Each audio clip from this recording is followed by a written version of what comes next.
Je voudrais du soleil vert, des dentelles et des théières, des photos de bord de mer, dans mon jardin d'hiver. Je voudrais de la lumière, comme en Nouvelle-Angleterre. Je veux changer d'atmosphère, dans mon jardin d'hiver. Ma fleur, sous la pluie de novembre, tes mains qui courent, je n'en peux plus de t'attendre. Les années passent, qu'il est loin, là je tombe. Nul ne peut nous entendre. Je voudrais du Fred Astaire, revoir un latte. Then there's this from the Homeland Security Secretary Kirsten Nielsen. CBP has stopped over 3,000 what we call special interest aliens trying to come into the country on the southern border. Those are aliens who the intel community has identified are of concern. They either have travel patterns that are identified as terrorist travel patterns, or they have known or suspected ties to terrorism. So that sounds pretty scary, huh? But wait. Former Homeland Security Secretary John Kelly, who is also the former Chief of Staff, White House Chief of Staff, defined special interests as being, quote, from parts of the world where terrorism is prevalent or nations that are hostile to the United States. A Homeland Security official in the Obama administration told Congress in 2016 that, quote, many citizens of these countries migrate for economic reasons or because they are feeling persecution in their home countries. And I want you to listen to this exchange between Sarah Sanders and Fox News' Chris Wallace. You have to watch this. Chris Wallace, who refused to let the White House press secretary off the hook. Here it is. We know that roughly nearly 4,000 known or suspected terrorists come into our country illegally. And we know that our most vulnerable point of entry is at our southern border. I know this statistic. I didn't know if you were going to use it, but I studied up on this. Do you know where those 4,000 people come, or where they're captured? Airports. Not always, but certainly a large number. The State Department says there hasn't been any terrorists that they found coming across the southern border. It's by air, it's by land, and it's by sea. It's all of the above. But one thing that you're forgetting is that the most vulnerable point of entry that we have into this country is our southern border, and we have to protect it. And the more and more that individuals they're not coming across the southern border, Sarah. They're coming and they're being stopped at airports. So NBC is reporting tonight that just 6 non-U.S. citizens whose names were on the terror watch list were encountered at the southern border in the 6 months since October of 2017 to March of 2018. There's no information about whether those people were actually considered terrorists or what happened when they were stopped. We need to find out more information about that, but that's the reporting from NBC tonight. Okay? So here's the real whopper. Remember when the president said this about the wall? This should have been done by all of the presidents that preceded me, and they all know it. Some of them have told me that we should have done it. Well, as we always say around here, facts matter.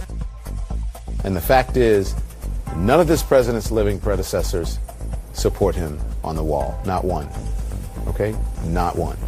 The Carter Center put out a statement from former President Jimmy Carter today, and I quote, I have not discussed the border wall with President Trump and do not support him on the issue. President Carter, which really couldn't be any more clear. It couldn't be clearer than that. A spokesman for former President Bill Clinton told CNN last week he never said that. That was Bill Clinton. A spokesman for former President George W. Bush said they haven't discussed this. George W. Bush. And former President Barack Obama reportedly hasn't even talked to President Trump since he left the White House on Inauguration Day. But listen to what he told the UN in 2016. A nation ringed by walls would only imprison itself. And there's more. President Trump has even claimed falsely that Ronald Reagan tried for 8 years to build a wall or a fence. Oh, yeah? Okay, I want you to listen to what Reagan actually said. This is from a 1980 presidential debate. Rather than making them or talking about putting up a fence, why don't we work out some recognition of our mutual problems, make it possible for them to come here legally with a work permit, and then while they're working and earning here, they pay taxes here. That was President Reagan. Can we please play that again? That was President Reagan. Okay? Everybody, just listen to what he said. Rather than making them or talking about putting up a fence, why don't we work out some recognition of our mutual problems, make it possible for them to come here legally with a work permit, and then while they're working and earning here, they pay taxes here. The Republican gold standard as president.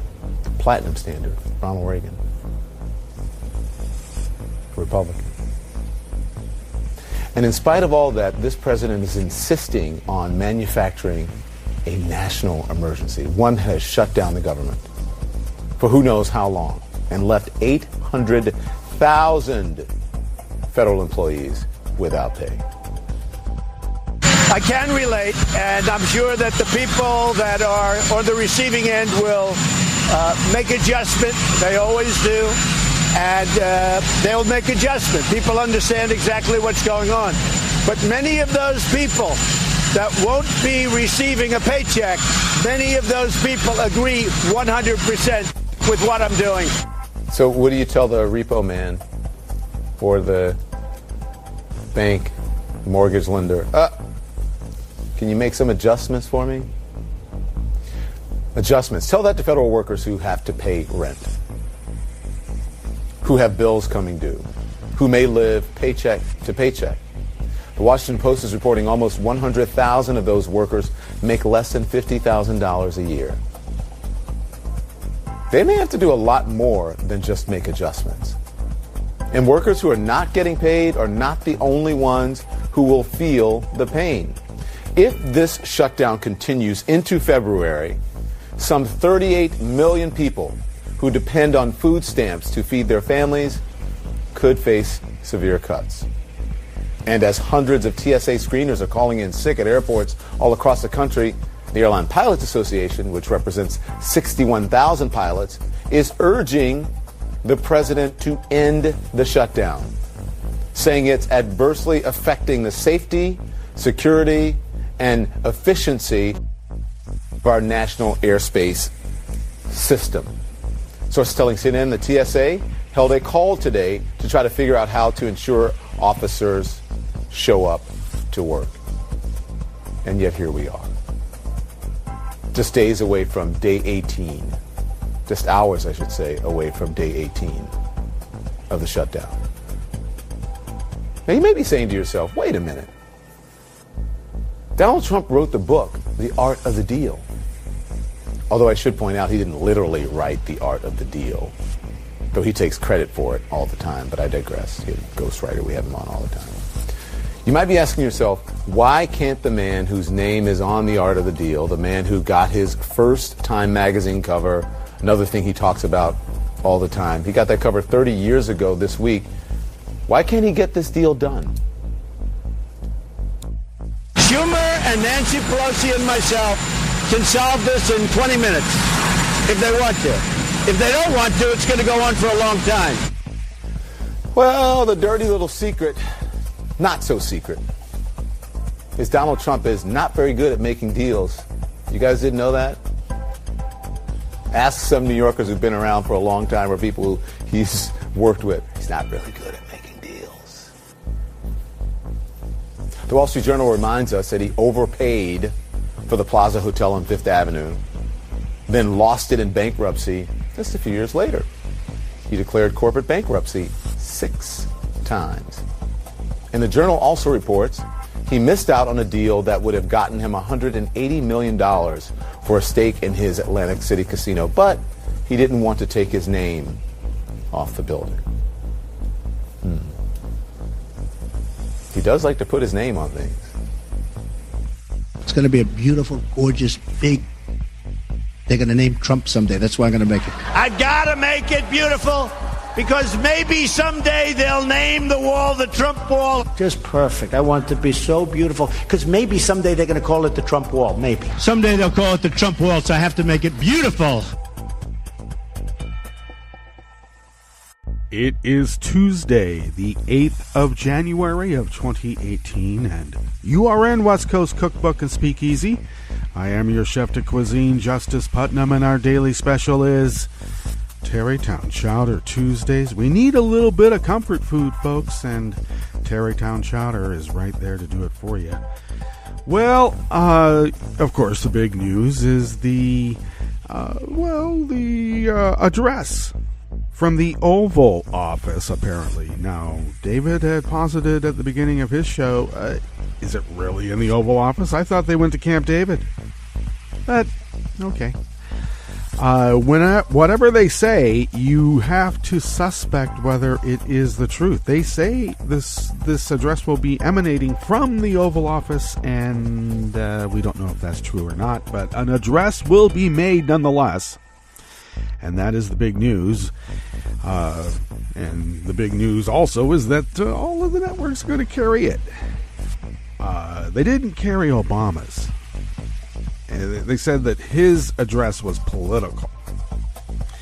But the address about a wall that Trump wants his name on. I mean, Don Lemon made that clear at the top, right? It's not about keeping terrorists out or criminals. It's about something he can put his name on. And I don't mean like, on some piece of paper archived in Washington, D.C. We're talking about the Trump gold letters, the whole thing.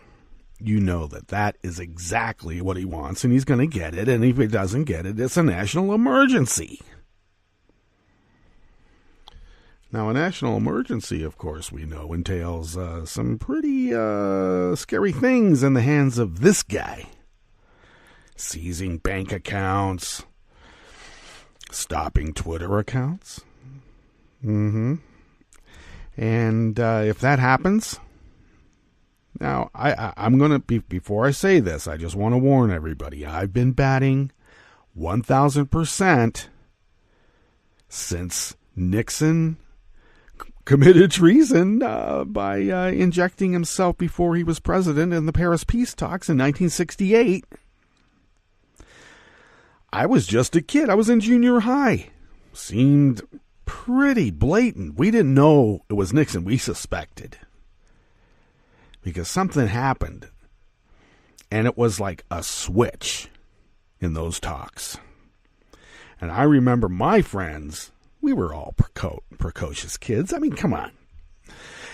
We all sat around and said, wow, man, sounds like somebody got in there into the Paris peace talks. Could it have been Tricky Dick? Would Tricky Dick do anything like that? And we all concurred, yeah, Tricky Dick would do something like that.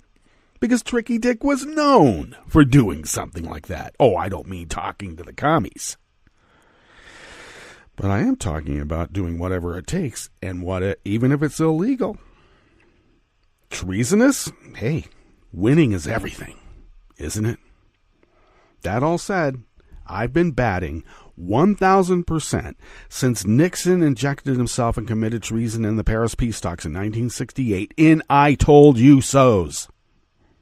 So if Trump declares a national emergency tonight, that means the Russians have openly declared war on the U.S. He can mobilize military troops and send them and make them do what he wants them to do. Build a wall? I hear military leaders saying, he's going to make our guys into construction workers. No, he's going to make them into a Gestapo. Let's be clear. Happy New Year, huh? Wow. Well, we do have some new sheriffs in town. And they hold some gavels. and they hold the strings to the purse. Of course, I guess if you can mobilize the troops, you just go in there and confiscate the money. And I don't know, why don't you send all those people who disagreed with you into the icebox baby gulags? I mean, they're already there. What's on the rest of the menu here today? Because Don Lemon did take up quite a bit of time, but I had to give it to him. On the rest of the menu here today in the Bistro Cafe, part of West Coast Cookbook and Speakeasy, Florida officials vow to register disenfranchised voters despite Governor-elect Ron DeSantis' objections. And who would those disenfranchised voters be? Felons. Amendment 4 was passed by an overwhelming majority to restore voting rights to felons. But now the Republican says, are you kidding me? Those are black people. And if we give black people voting rights, it's that much more difficult for us to put obstacles in their place to keep them from voting. I mean, everything's working good now by the numbers we have. Military leaders tried to use Fox News to make Trump care about the troops. He doesn't listen to anything else, but he will listen to Fox News.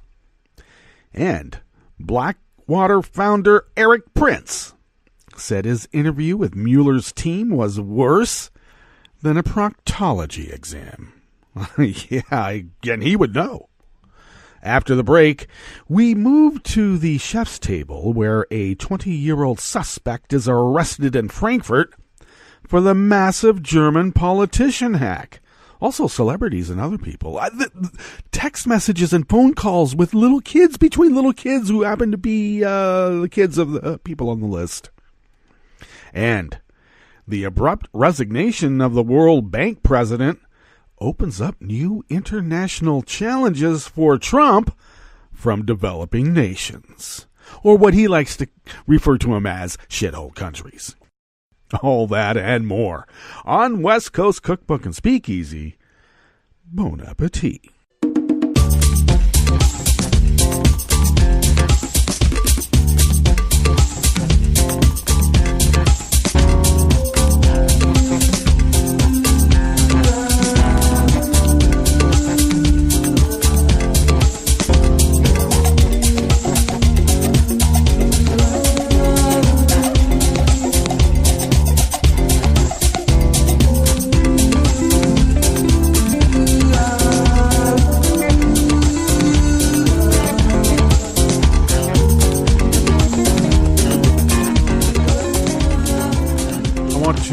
Thank those who reached out to me yesterday. I was having a particularly tough day, and one thing that I have to look forward to is that I have even more difficult days to come, and it's going to get worse in spots, and I can look forward to that.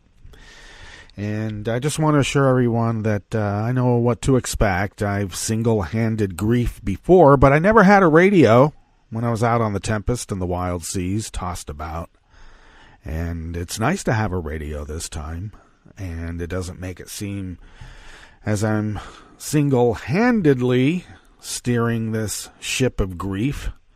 But all I can do is hold on and try to keep the bow pointed so that we go over the waves instead of the waves going over us. So thank you for reaching out. It is much, much appreciated. Go to the bottom of our homepage at netrootsradio.com. The chat room link is on the rightish of the page. The contribute button is on the leftish of the page.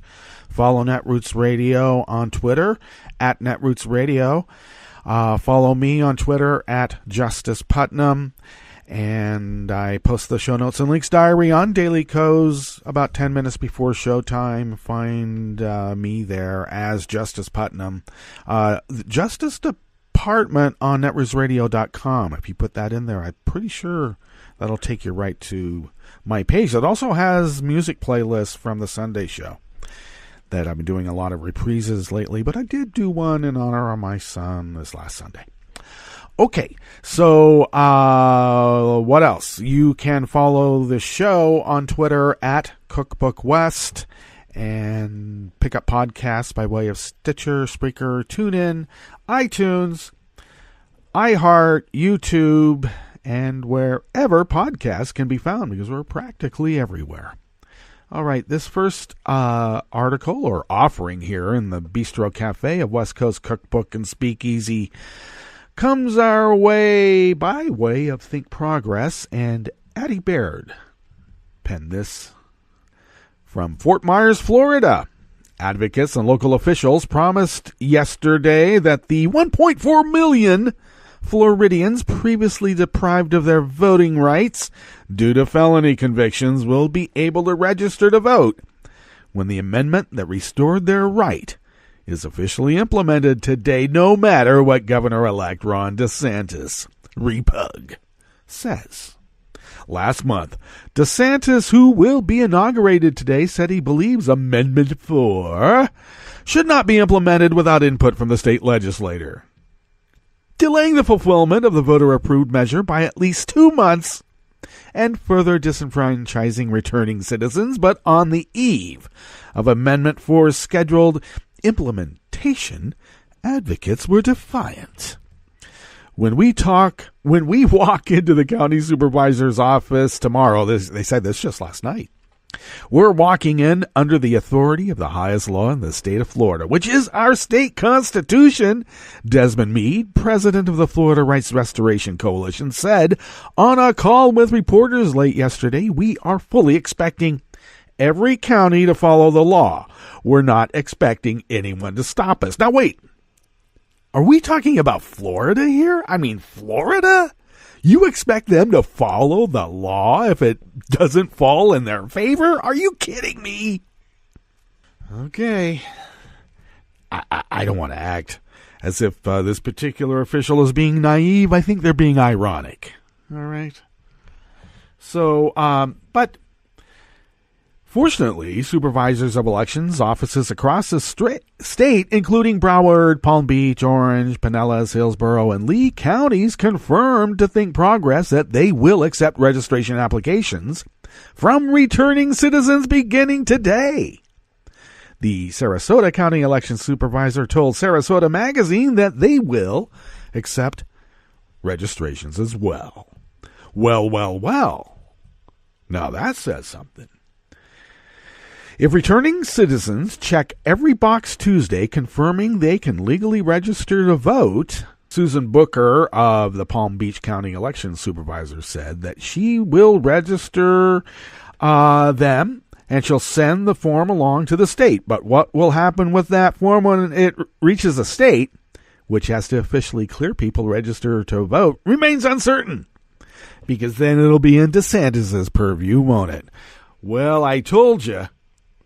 They don't call it Florida for nothing.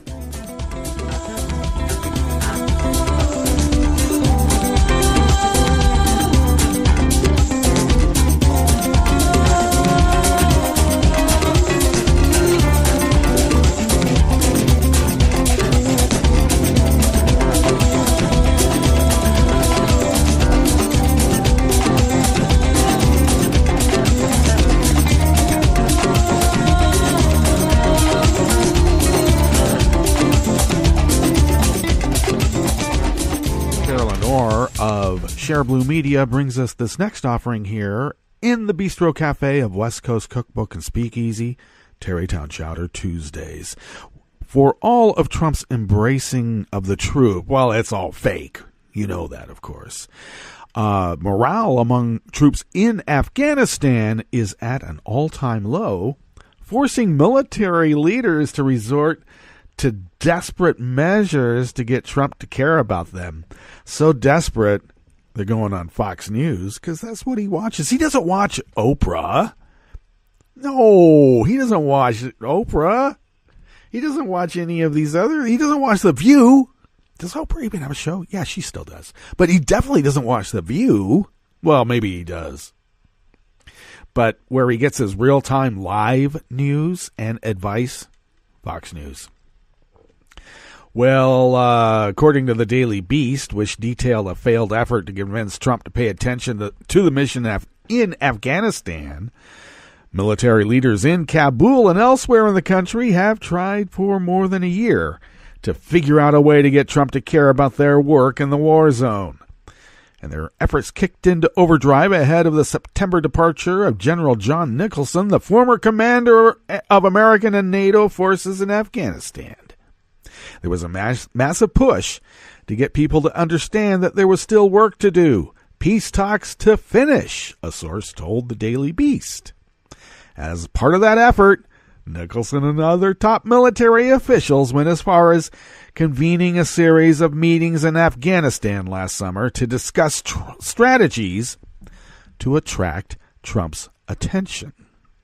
Now, while other presidents might be moved by facts and figures or humanitarian needs, military leaders knew they weren't dealing with a typical president because they never had to deal with a president who was installed by the Russians to take over the United States of America. These are military leaders.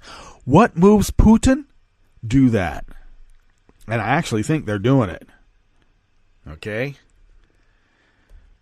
If you want some changes to be made, you got to address it to Putin in whatever way Putin gets addressed. Then Donald will follow suit.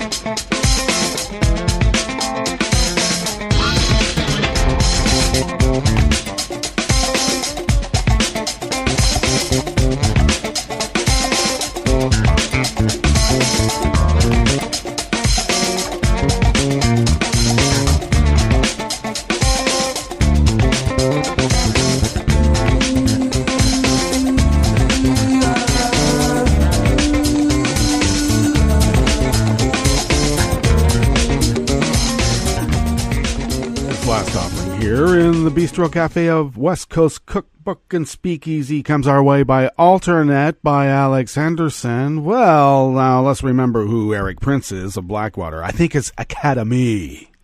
Remember, they were Blackwater, and then some of their mercenaries. They're a private military force, right? Some of their mercenaries shot up a bunch of civilians in the square in Baghdad. Yeah, slaughtered. Literally, tore them apart. Right there. All on camera, too. The live intersection camera. And so then they had to change their name because it's kind of a bad branding image, I suppose. But I believe they were called Academy now. But we all refer to them as Blackwater because it doesn't matter what name they choose. It's going to be Blackwater. Erik Prince, of course, is the brother of Betsy DeVos. She being the education secretary who married into the Amway fortune. Now, the Princes have their own fortune that superseded the Amway. But, you meld one way of acquiring a lot of money through subterfuge with another way, like Amway, and the pyramid scheme just goes on to the tippy top. And you're winning. Well, he went on the Squawk Box. That's one of those business shows on the Business Channel, CNBC. And he had been interviewed by Mueller's team, apparently, late or early in 2017 about Kirill Dmitriev, a Russian investor with ties to Russian President Vladimir Putin. I got to tell you, right? Look, if you say Russian investor, you don't need to say he has ties to Putin. That's like saying you are so-and-so and you have a belly button. You don't need to say it. Everybody knows. Okay, it's below your level of awareness. It's there. You really don't need to mention it. It's a given. All right, let's be clear. And so Mueller wanted to see what was up because old Erik was in the Seychelles and other areas of the Middle East because he had to go there because he's under indictment. And, for a while there until Trump took over, he could have been arrested and hauled off to the Hugao. And so he was interviewed by Mueller's team, and he likened it to being worse than a proctology exam. Now, this is a guy who wants to, torture people. And, but I guess, he who giveth will literally receive it in the end. All right, let's get to our break, and we will come back with weather from around the world and the stories that we have curated for you today. You are listening to West Coast Cookbook Speakeasy, and we will be right back. You are listening to netrootsradio.com. Please hang up and try again.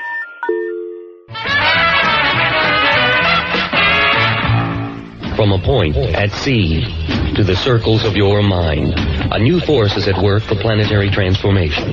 New radio for a new Earth.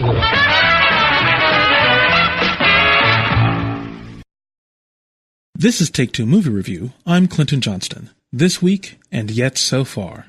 When Peter Jackson and his wife Fran Walsh and their producing and writing partner Philip Aboyans settled down to make movies out of the Lord of the Rings trilogy, they had one big thing on their side: J.R.R. Tolkien. Specifically, they had 3 books that were large, but that had a very focused quest with distinct conflict milestones attached to it. Plus, they featured a compact world that was easy to understand with simple, relatable characters working from clear drives. Sure, they needed to condense a lot, but the core was solid enough for them to build one of cinema's epic masterpieces onto it. In contrast, Philip Reeves' YA novel, Mortal Engines, the first book in a 4-book series, is a different beast. Though a multiple award winner, and not as long as a single Lord of the Rings, it provides a great challenge for adaptation. In order to turn 2 parts and 320 pages into a 2-hour movie, our intrepid trio had to eliminate the second half of Part 1 and rearrange Part 2 to make up for having promoted a secondary character to the main villain, having created a love story, and having simplified the solution to stopping the big kill machine through the introduction of a sadly convenient MacGuffin, which puts so much focus on one character that it's not clear ultimately whose story it is. On top of all that, the world is rich and complex, but foreign enough to require time and explanations, neither of which our trio has the luxury of having. The result is a really gorgeous-looking movie produced by dedicated and talented people with many nice moments that don't coalesce, and in the end don't deliver the emotional payoff that the filmmakers so desperately want to have. It's really sad because so much good work went into this movie, and you can feel how much everyone wants this film to be the movie that it isn't. It's certainly worth a watch, but watch it with a forgiving eye and a thought to what it could have been. This has been Take Two Movie Review. I'm Clinton Johnston. Catch up with us at take2moviereview.com and feed us back on our page on YouTube.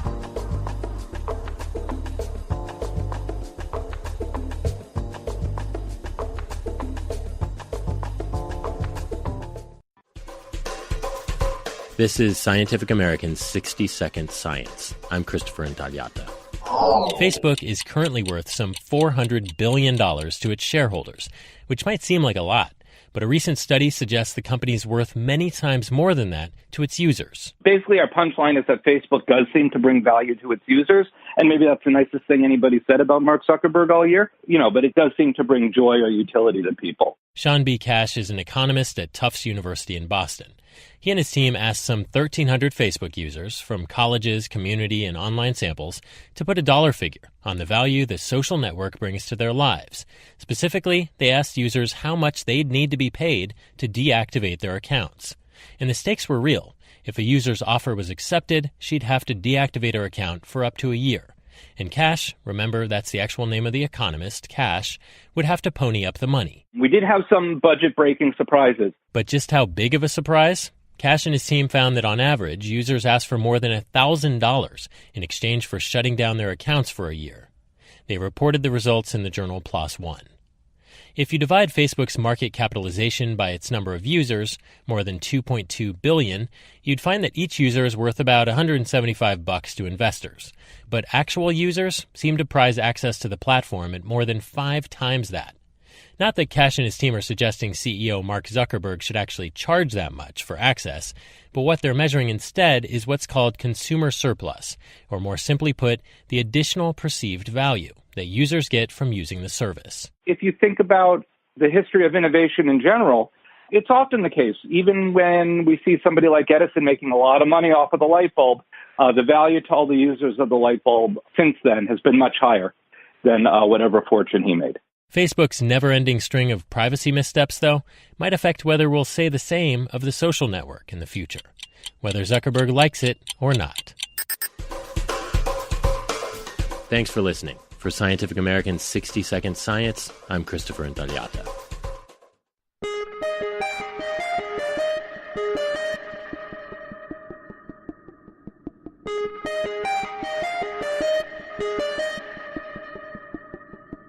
Hi, it's Tom. Could we humbly suggest your donation to netrootsradio.com? All we've got to run this 24-hour powerhouse of progressive resistance radio is what comes out of our own wallets. And you are our biggest donor. And it doesn't take much, $3, $5. Just go to the bottom of our netrootsradio.com page and hit our secure donate button. Heck, you can even make a recurring contribution, and you'll get a wondiferous pair of Netroots radio stickers for application to your backpack, your bumper sticker, or your banjo. Well, it's up to you which backpack you want to put it on.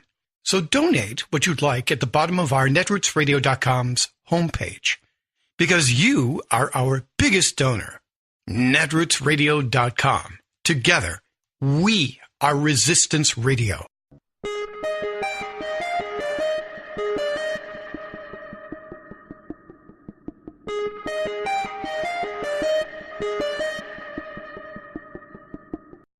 Congratulations, Congress. You've taken a first step.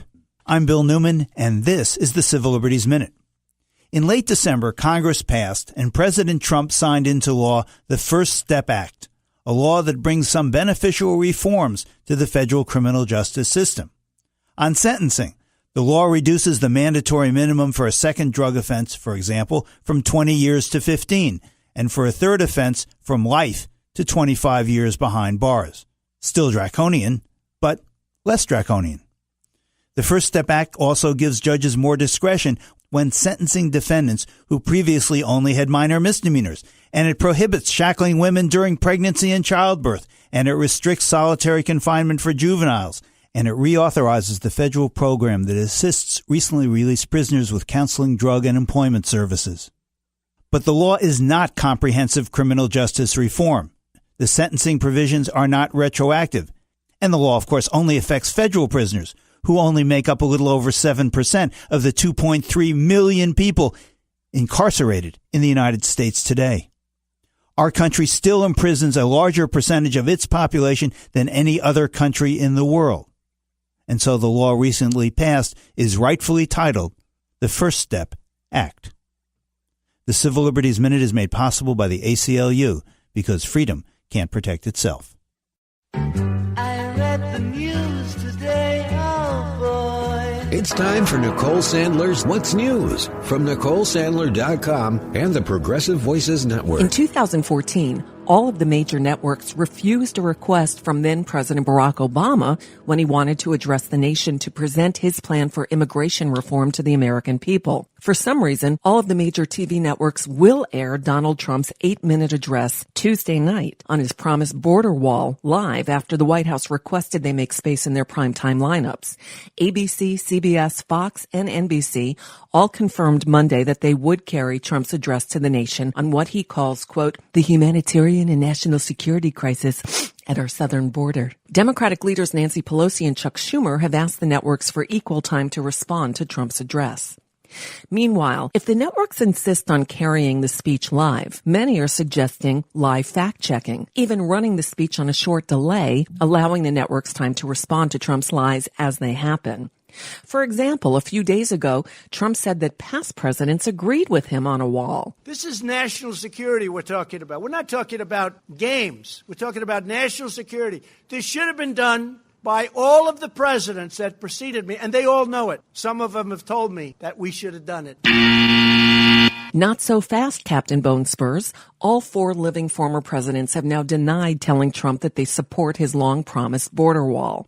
During his Oval Office address, Trump just might announce that he'll declare a national emergency in order to get his stupid wall. Have you considered using emergency powers to grant yourself authorities to build this wall without congressional approval? And second, yes, on I have. Mexico, you have? Yes, I have. And I can do it if I want.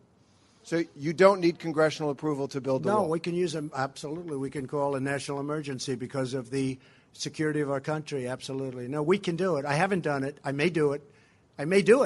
Too bad for him that the resident legal expert at Trump TV, Judge Andrew Napolitano of Fox, said no can do. The president has valid emergency authorities in a time of a true emergency, but he can't spend money and he can't take property unless the Congress has authorized it. That's directly from the Constitution. Trump's shutdown is now in its third week, and if no agreement is reached by Saturday, will become the longest shutdown in U.S. history. And if no agreement is reached soon, hundreds of thousands of federal workers will miss their first paycheck this Friday. Astonishingly, Trump says he can relate. I can relate, and I'm sure that the people that are on the receiving end will make adjustment. They always do, and they'll make adjustment. People understand exactly what's going on.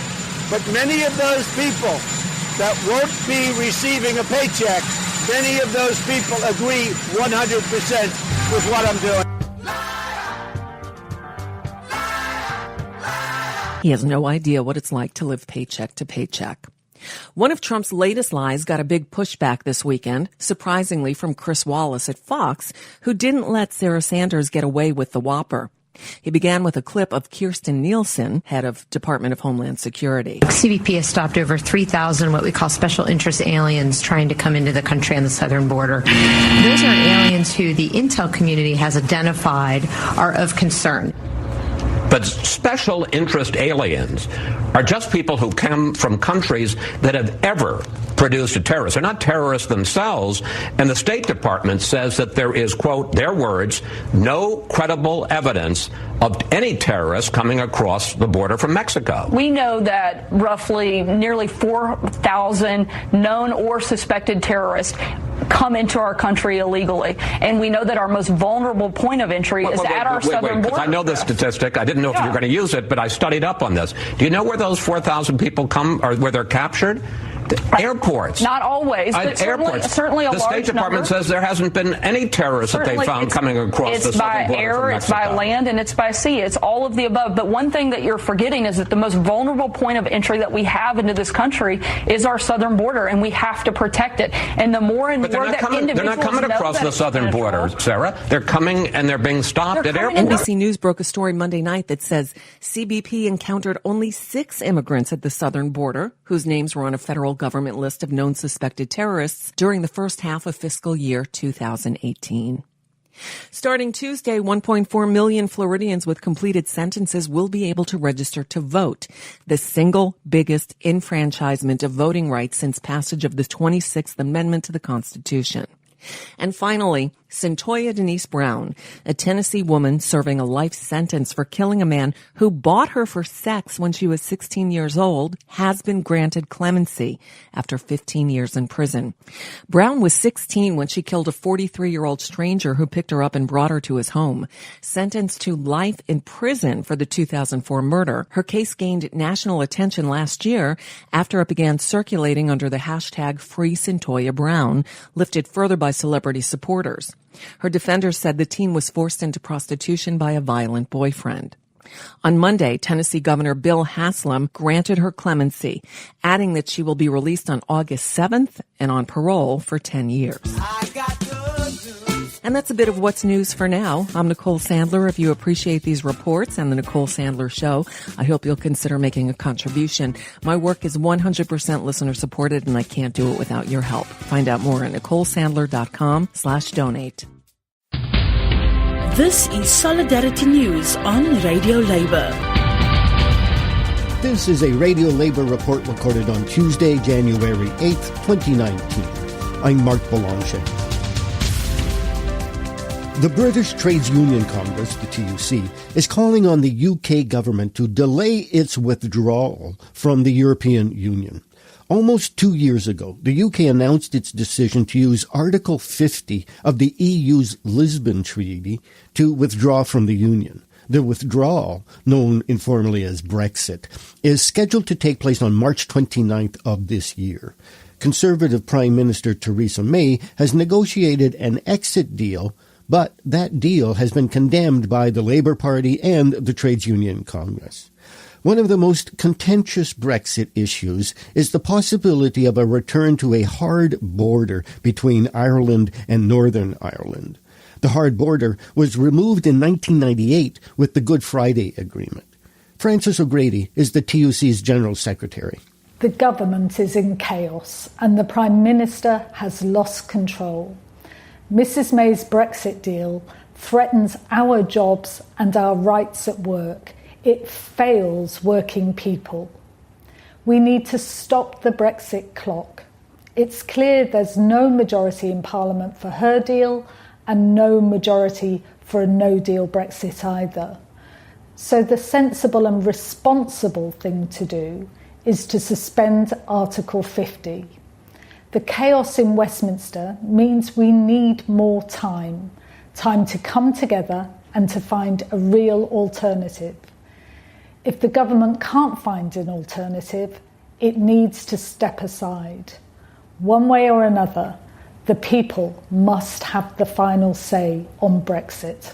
Since the UK government announced its intention to leave the EU after a very close referendum, the TUC has been focused on protecting workers. In a recent speech to the UK's Institute for Government, an independent think tank, Ms O'Grady outlined the TUC's position. Immediately after the referendum results, the TUC set out 3 very simple tests for getting a good, or perhaps I should say, the least worst Brexit. First, frictionless, tariff-free and barrier-free trade to save jobs. Secondly, a level playing field on workers' rights now and into the future. And thirdly, protection of peace and the Good Friday Agreement. Now, Mrs May has said that her deal is in the national interest. The difference is that the TUC believes that what's best for working people is best for the country.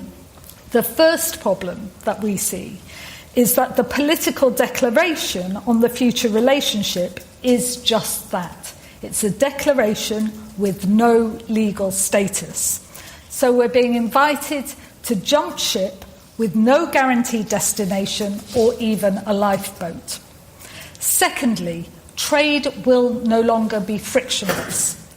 So we want to know, how will the cost of trade be paid for? Job cuts, lower wages, higher prices, or perhaps a combination of all 3? Thirdly, for the transition and the backstop, rights at work derived from the EU will be frozen in time. So no guarantee of workers' rights keeping pace with our European friends, no protection against unfair competition on the back of workers, and no effective enforcement mechanism for workers either. That leaves any future government free to rip up or dilute rights that really matter in everyday lives. Maternity rights, paid holidays, redundancy consultations. So the TUC is clear that the Prime Minister has failed to deliver a decent Brexit deal. The Trades Union Congress is calling for a vote on Brexit by the UK Parliament, or an election, or possibly a new referendum. And that's it. International labor news you can use. I'm Mark Belanger. Thank you for listening. And remember, it's all about global solidarity.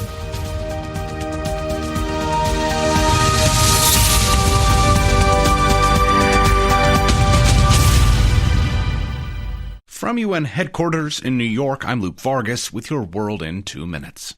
U.S. policy in Syria took another surprise turn last weekend as the White House walked back President Trump's December announcement that the U.S. had won against ISIS and could leave Syria within weeks. Instead, the White House now says that withdrawal won't occur until Islamic State troops are more thoroughly defeated and America's local allies in Syria are protected. Gil Barndollar is the Director of Middle East Studies at the Center for the National Interest. The administration says a lot of conflicting things about what our interests are in Syria. The administration's new approach, somewhere between an immediate pullout and endless occupation, is to engage Turkey to defend American interests in Syria. But Barndollar is skeptical. I don't think we should trust the Turks to protect our interests in Syria. Historically, Turkey has suppressed domestic Kurdish independence movements and fears a U.S.-trained Kurdish population just over its border could set a bad example for terrorism and dissent at home. and Turkey may use that reason to attack the Syrian Kurds once American soldiers depart. Dana Stroll is a senior fellow at the Washington Institute for Near East Policy. This is not the last conflict like this the United States is going to face, which means that local actors like the YPG need to trust the United States when we say we have your back. If you shed blood for these objectives and we train you and we equip you and we advise you, we will not abandon you on the battlefield. Rather than risk getting sweet-talked by Turkey, Barn Dollar says the U.S. could broker a Kurdish deal with Syrian President Bashar al-Assad, trading recently gained territory for political autonomy and some protection against Turkey. As much as the administration and probably a lot of Americans wouldn't want to see this, we've got to sort of bite our lip and allow the Syrian Kurds to reconcile with the Syrian government. By that logic, Assad may be a better guarantor than Turkey of safety for the Syrian Kurds. Luke Vargas, The United Nations.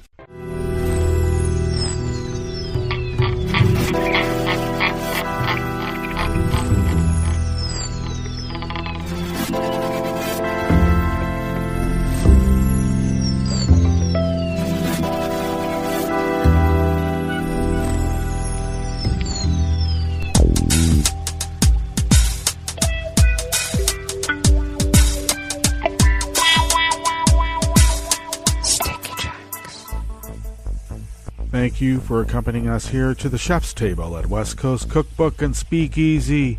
Tarrytown Chowder Tuesdays. We always begin weather from around the world along the banks of the Rogue River in the Rogue River Valley of southern Oregon on the west coast of the continental United States of America, where it is currently 35 degrees Fahrenheit. The winds are out of the southeast. We expect to be a bit warmer today. Looks like we'll be in the low 50s. Rain intermittent throughout the day. We are in an active wind advisory.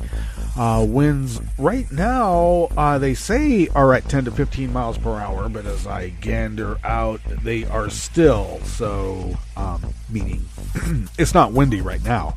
Expected to pick up a bit later. Will remain out of the southeast at 10 to 15 miles per hour throughout the day. Gusts up to 50 to 60 miles per hour. Probably not in my protected valley, but we'll see. I'm still in a little protected valley that can pinch and make wind. Showers will increase tomorrow and last all day with about, looks like almost a quarter of an inch. Winds will have shifted out of the south and decrease at 5 to 10 miles per hour, which is, some people consider that stiff. Pollen is rated as none. The air quality index is 55 parts per million in the moderate range. Not good for people with breathing conditions. That daytime UV index is low, but has raised a tick to 2. A tick? Yeah, a gradient up to 2.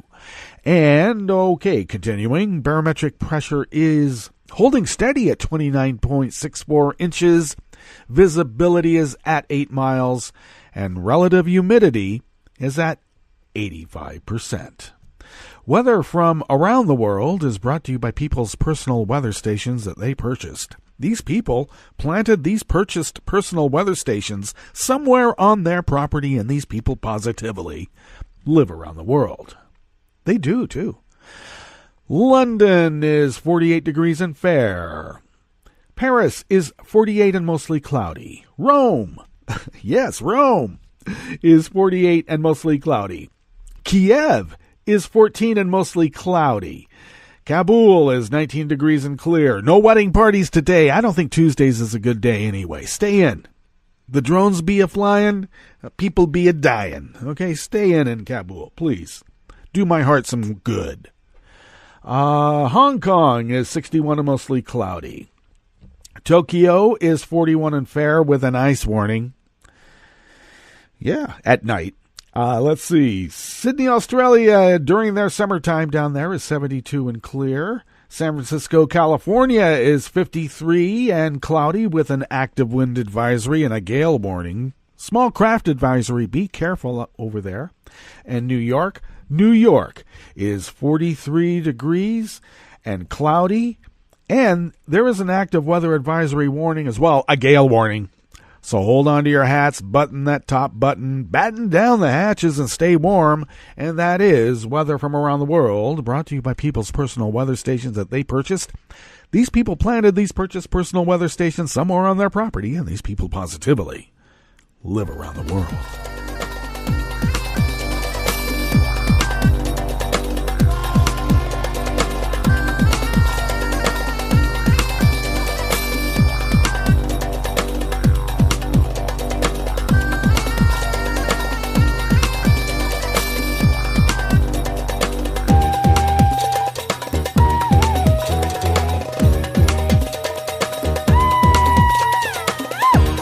Anonymous worker bees, that's what I call them, at the Agence France Presse brings us this first amuse-bouche. Here at the chef's table at West Coast Cookbook and Speakeasy, not counting the weather, of course. German police said today they have arrested a 20-year-old suspect in the case of private data stolen from hundreds of politicians, including Chancellor Angela Merkel, and published online. The prosecutor's office in Frankfurt, the Central Office for Fighting Internet and Computer Crime, and the Federal Police Office searched the apartment of a 20-year-old suspect on January 6th and took him into custody. It announced a press conference at midday to give further details on the probe into the remarkable breach of cybersecurity, which has piled political pressure on the government. The information, which comprised home addresses, mobile phone numbers, letters, invoices, and copies of identity documents, was first released via Twitter in December, but its spread gathered pace just last week. Members of the Bundestag lower house of parliament, and as well as regional and local politicians, and these are about 1,000 people who are affected in just that realm alone. And then there were celebrities and others whose private data also were breached. We'll get more information as that comes in. But I got to tell you, I think I smell a 400-pound guy in Macedonia sitting on a sofa somewhere, kind of having a little chat with our 20-year-old fellow here in Frankfurt.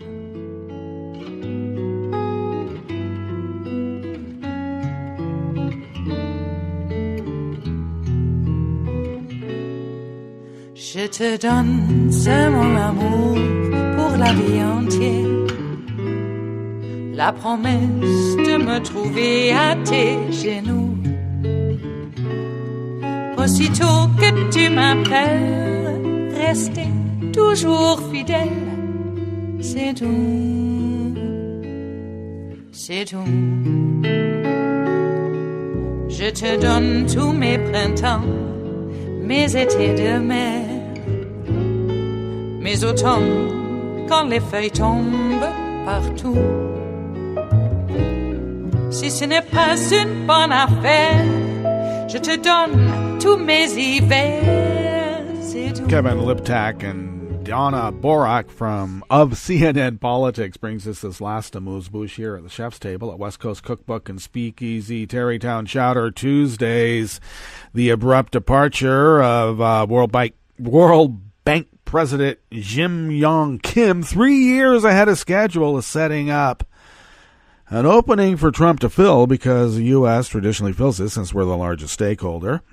And but since Trump's voiced such disdain for unilateral or multilateral institutions, I think he's opening. I think the assessment is that he is now opening himself up for a lot of trouble in the international community from those so-called shithole countries and others that kind of like the shithole countries and think that everybody should have a leg up. Everybody. Okay, come on. Ivanka Trump is in the midst of all of this, too, in terms of the corruption. This Jim Young Kim is highly corrupt. And he will be out of office and probably in jail real soon. All right, that brings us to the end of our broadcast period for the day, but Netroots Radio broadcasts on, so do stay tuned. We'll meet up tomorrow for Smothered Benedict Wednesdays. And do stay tuned for Netroots Radio all day and all night for all the breaking news as it breaks. And we'll meet up right here tomorrow in West Coast Cookbook and Speakeasy. Bon appetit.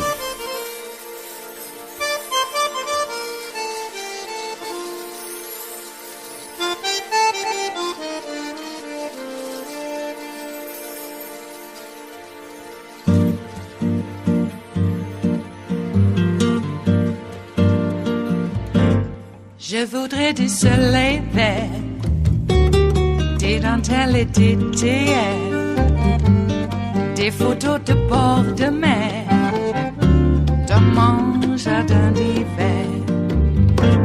Je voudrais de la lumière, comme en Nouvelle-Angleterre.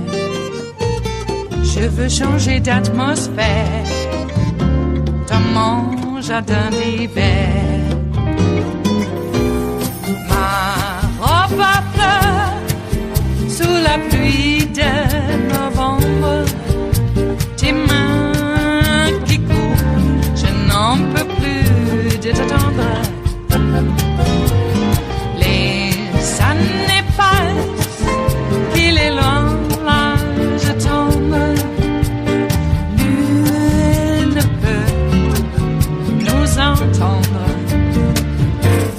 Je voudrais du Fred Astaire, revoir un latte Goël. Je voudrais toujours te plaire dans mon jardin d'hiver. Je veux déjeuner par terre, comme au long de golfe clair, t'embrasser les yeux ouverts dans mon jardin d'hiver.